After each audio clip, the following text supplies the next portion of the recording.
if you are a fan of professional wrestling at any point in time, you got the Royal Rumble. You want to show somebody what the Royal Rumble's all about. Yesterday's Royal Rumble was the one to show them. This, and I don't say this too much, this Royal Rumble show yesterday was one of the best I've ever seen. That's just my opinion.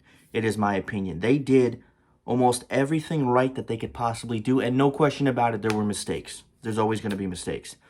The men's and women's Royal Rumble were fantastic. Drew McIntyre and Goldberg, they did exactly what they needed to do. The Sasha and Carmella match, it was what it was. We're going to talk about the Royal Rumble, the entire show, in full review, because this show was absolutely fantastic. Oh, and yeah, I went there. You're going to go nowhere else, and you're going to stay right here. 2021.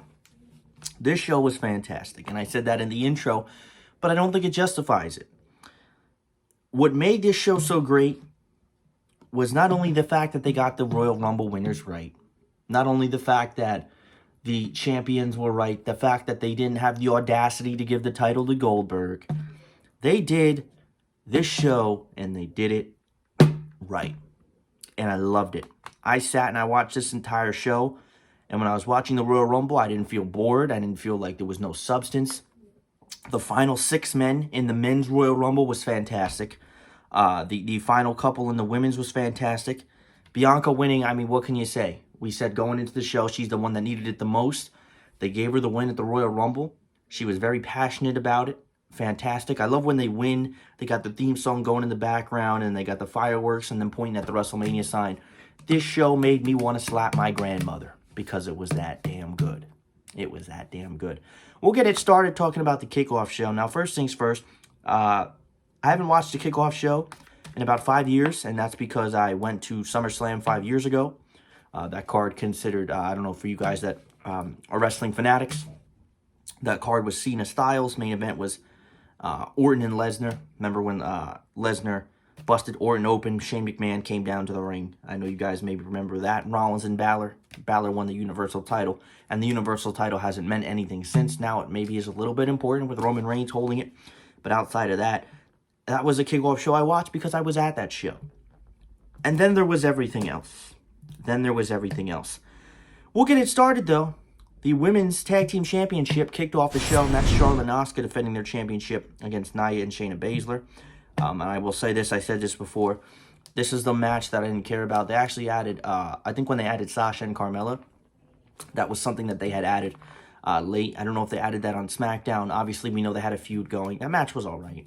I didn't watch the whole thing, really. I was kind of out and about a little. Well, not out and about. I watched the whole show, but I didn't see that entire match in longevity. And as far as the Women's Tag Team Championship goes, Flair and Asuka got things off to a good start. I'm reading some of this off of CBS Sports. Flair was handling Baszler before Asuka took flight to Jax. You know what? I'm not even going to read this. It says here the match was fine, but the ending was entirely predictable, and the tag titles continued to be more of a prop than a valuable asset. Jax and Baszler did win the championship. Again, Shayna Baszler needs to be doing her own thing. Shayna Baszler needs to be wrestling solo. Again, not everybody's cup of tea. I get that. But Shayna Baszler is the old school mentality, okay? She's got the sense of charisma. She's not flashy. She doesn't have to do anything super crazy. She doesn't have to fly off the top rope and do triple moonsaults. She is old school, and she needs to be a solo act because Shayna Baszler's type of mentality is solo. It's not, I work with anybody else. It's not, I work with this person. I work with that. It's none of that. Shayna Baszler is a solo act.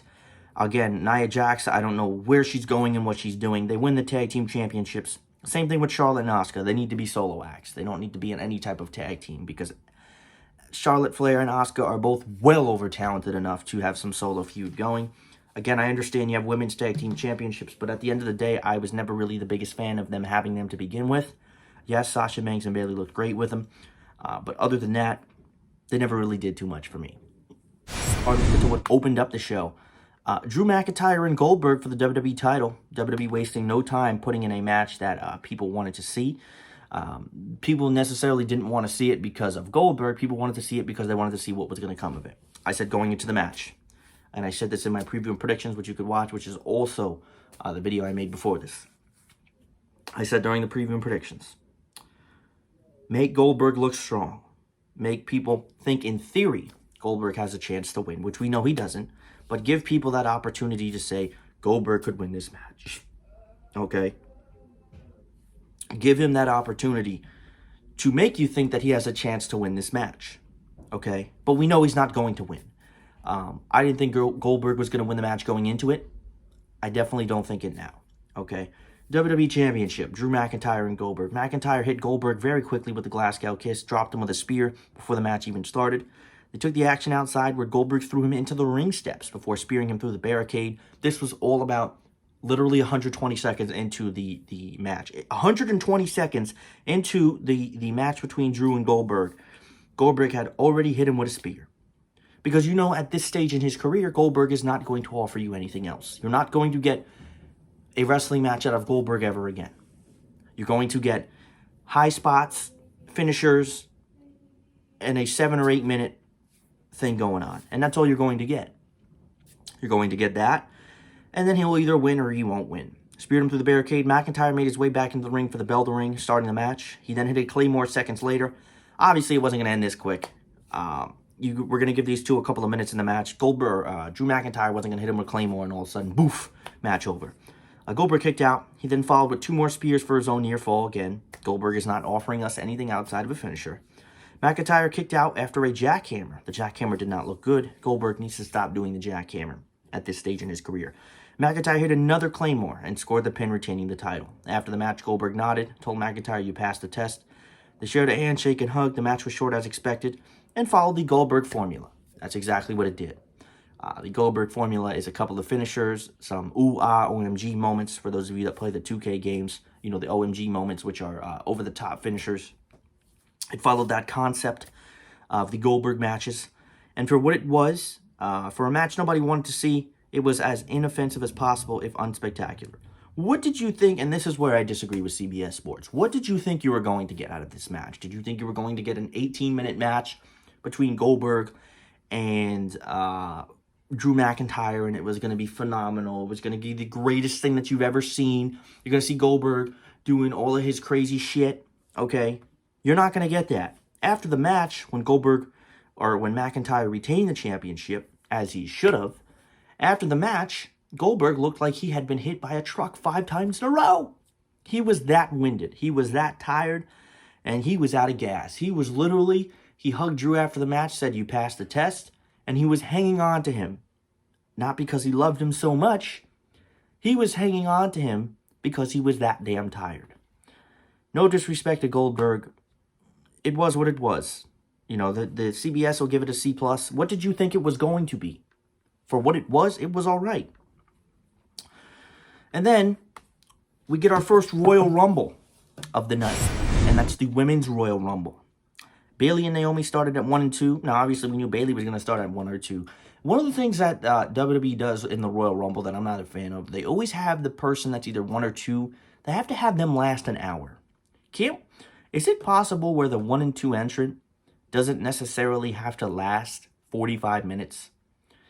There were no eliminations before Bayley had to deal with her rival, and the number 3 entrant, in comes Bianca Belair, and boy did she show up for this. After coming out, number 4 Billie Kay settled in at the announce table. Again, a waste of a space.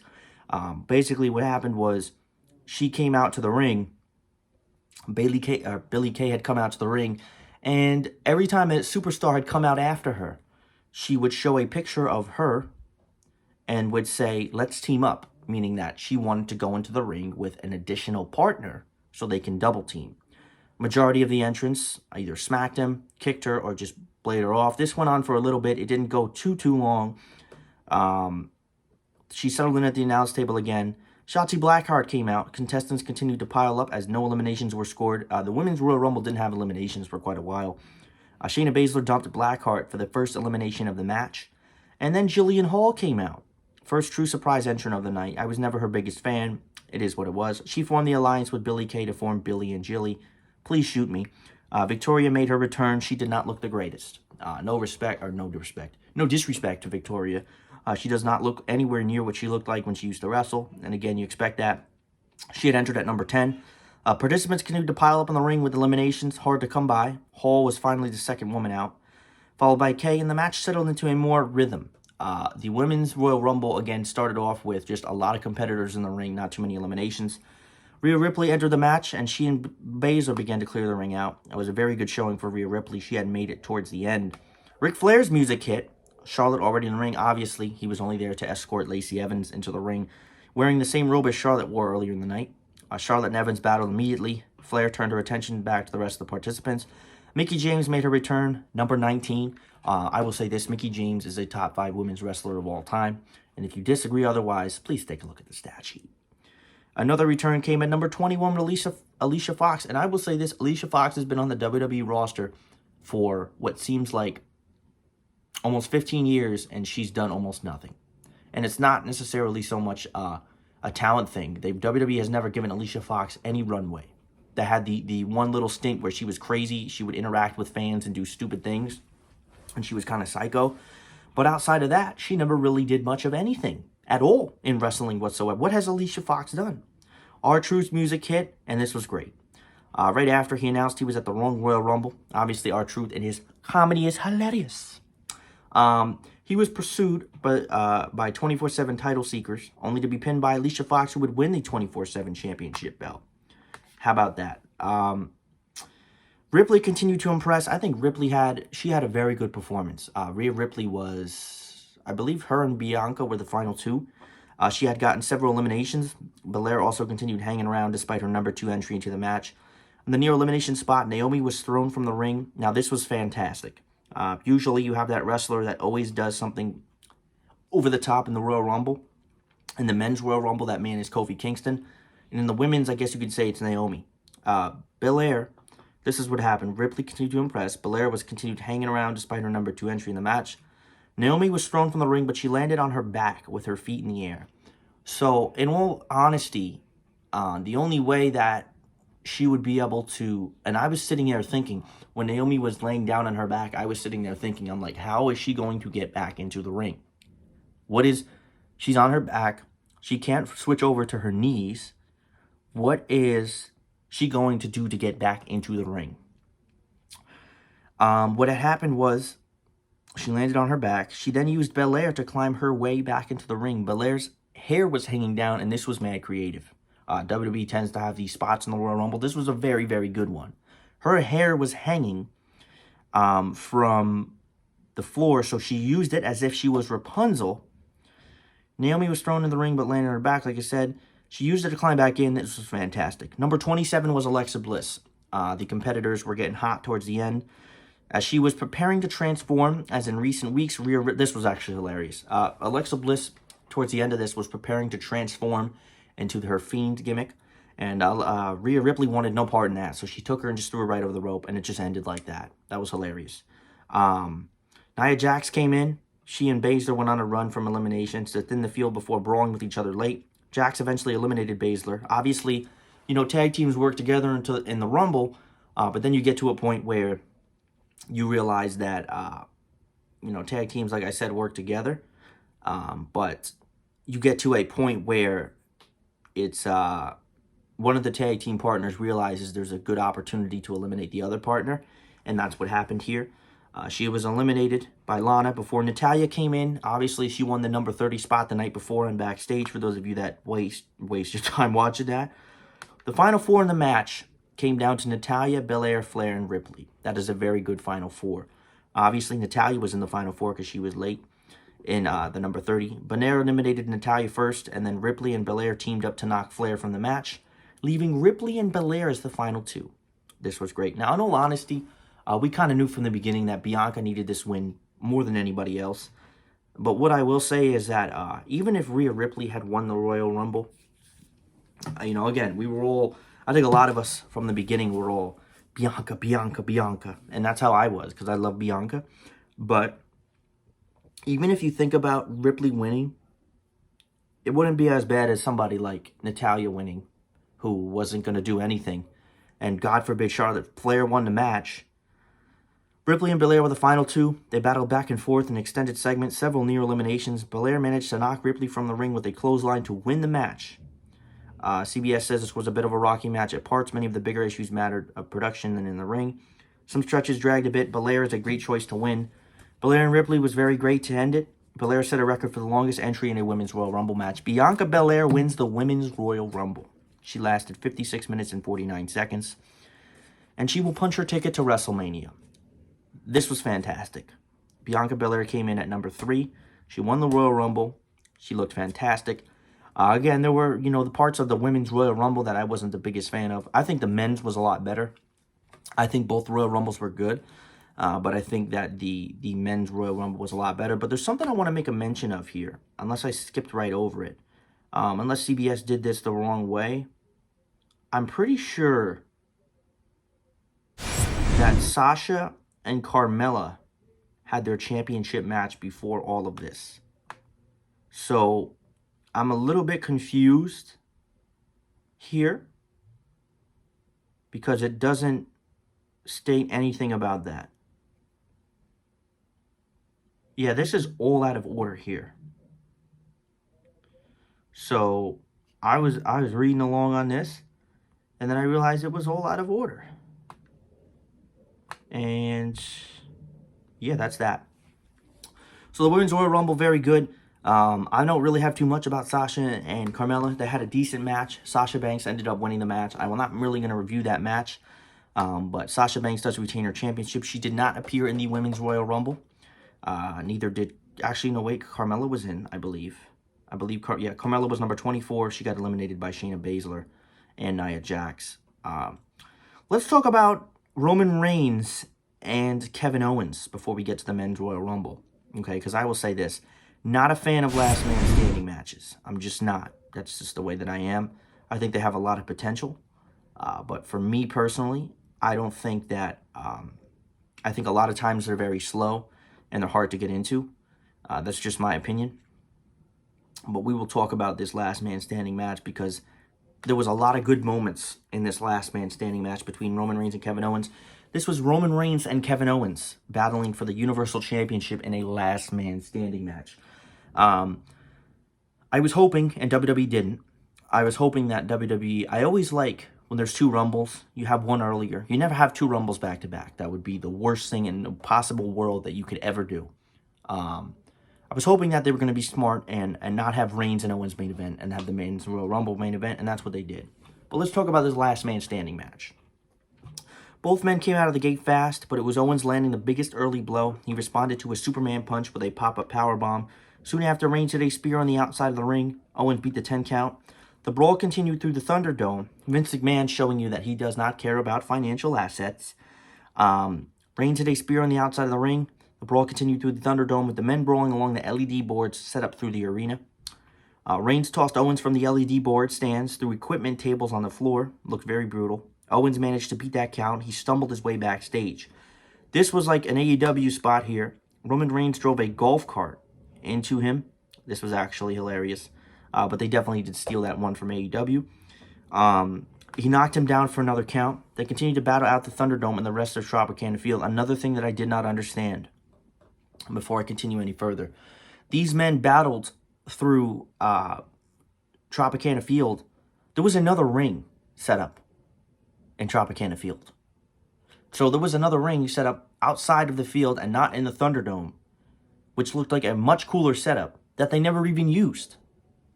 I'm not sure. I'm pretty sure you guys caught that. Another ring set up that they didn't even use. And it was with the bleachers and the crowd and the seats and in the background. So why you have that set up when you're using the one inside the Thunderdome? That's just me. They battled. Rest of Tropicana Field. They had some new visuals in a stadium that held so many of the recent events. Owens laid out Reigns on a table backstage and raised a forklift. He climbed to the top and drove through Reigns at the table with a huge swanton. Another great spot. Reigns, of course, was going to beat the count. The two went back into the Thunderdome where Reigns hit a Superman punch and a spear through the entrance LED boards. Reigns retrieved a pair of handcuffs, and the two brawled again.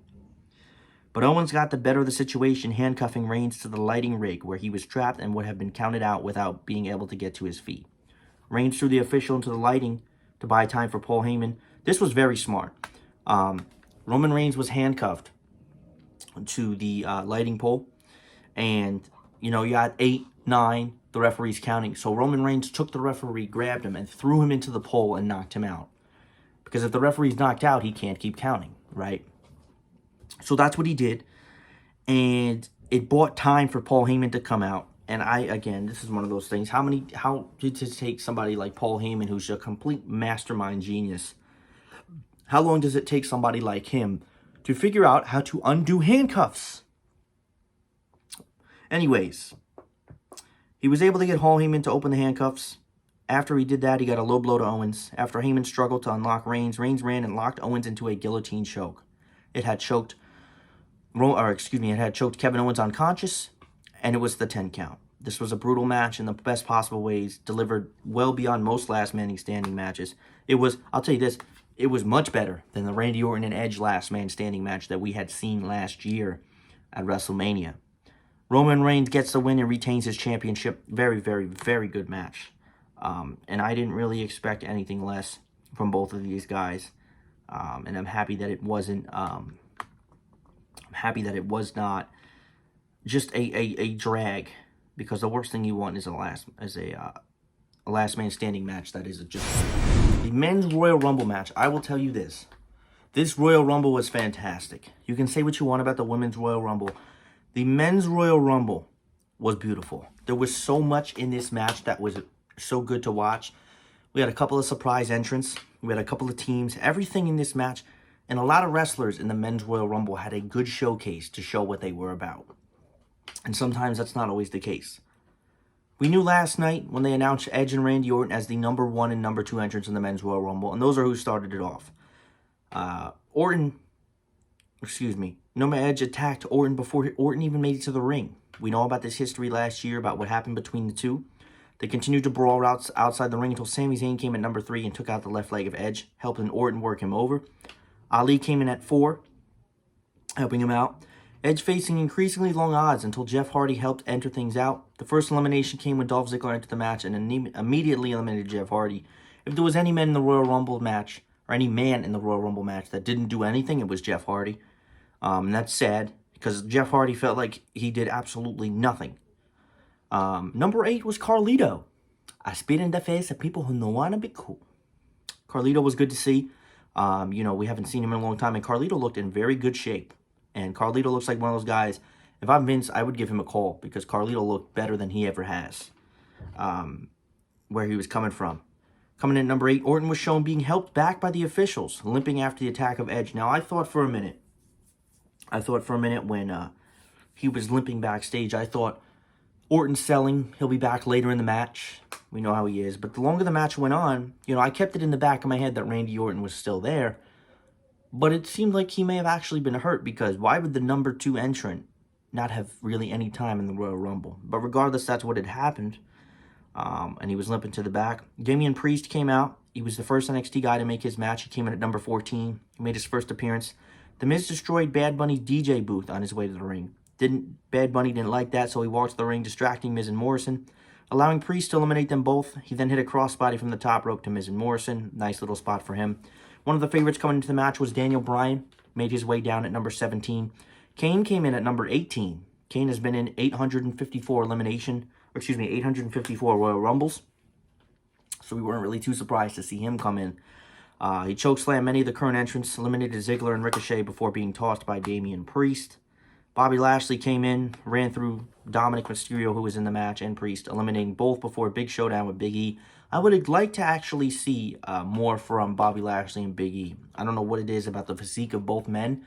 I think that would be very, very good to see more of in person. Edge was still in the match at this point, coming in at number 1. Coming in at number 24 was Christian. Edge was very disoriented at this point in the match, but he noticed his buddy Christian, and he cracked a smile. I remember that.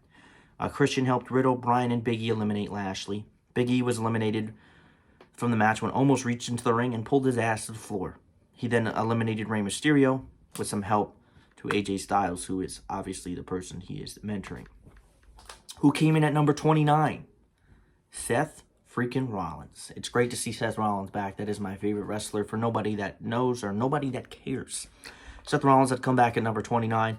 His first match since Survivor Series, after which he took time off to be with Becky Lynch, obviously in the birth of their child. And the final entry was Braun Strowman. I think that it would have been a little bit better to have Strowman come out at 29 and have Rollins come out at 30. That's just me. You know, I was scared for a minute that we may have actually seen Braun Strowman do more than he should in this match. Just saying. Strowman went on a run of eliminations, bringing the final 6. This was a fantastic final 6 in the Men's Royal Rumble. Rollins, Matt Riddle, Edge, Christian, Bryan, and Strowman. Although Orton had not actually been eliminated, most people had forgotten about him at this point in the match, in theory. Rollins eliminated Bryan after hiding out on the outside of the ring, then eliminated Riddle, bringing the match down to Strowman, Rollins, Edge, and Christian. Edge and Christian, obviously, the history between them. They worked together to eliminate Strowman and Edge. Edge eliminated Rollins, seemingly winning the match. So it was Edge and Rollins who were the final 2. Edge eliminated him. In all theory, at this point in time, Edge had won the match. Well, of course not, because out came Orton, who ran back into the match, hit an instant RKO to Edge. At this point, I was very, very concerned that Randy Orton was going to win the Royal Rumble. Orton's attempt to eliminate Edge backfired. Randy Orton was going to toss him. Edge reversed it and then tossed Orton to the floor, winning the Rumble from the number 1 spot. He lasted 58 minutes in this match. This dragged far less than the Women's Rumble and didn't rely on a lot of surprise entrants. Edge was an interesting choice. Choice is a great story. And one more ride at WrestleMania to take a shot at the title. Edge wins the Men's Royal Rumble. I said on my preview and predictions that either Daniel Bryan or Edge was going to win the Royal Rumble. I thought it would have been a little bit better to have Daniel Bryan win the Rumble and then have Edge win the Elimination Chamber. But maybe WWE will go the alternate route and have Daniel Bryan win the Elimination Chamber. Regardless, the ending of this Men's Royal Rumble, the last 10 minutes, was just absolutely brilliant. It's something that I will remember. I may actually go back and watch this Royal Rumble again because it was that damn good. Edge winning was fantastic. Again, nothing away from him. I thought that it would have been a little bit better if Daniel Bryan had won. But I will not take anything away whatsoever from Edge. He looked great. You know, if you can last 58 minutes in the Royal Rumble, you can still tango.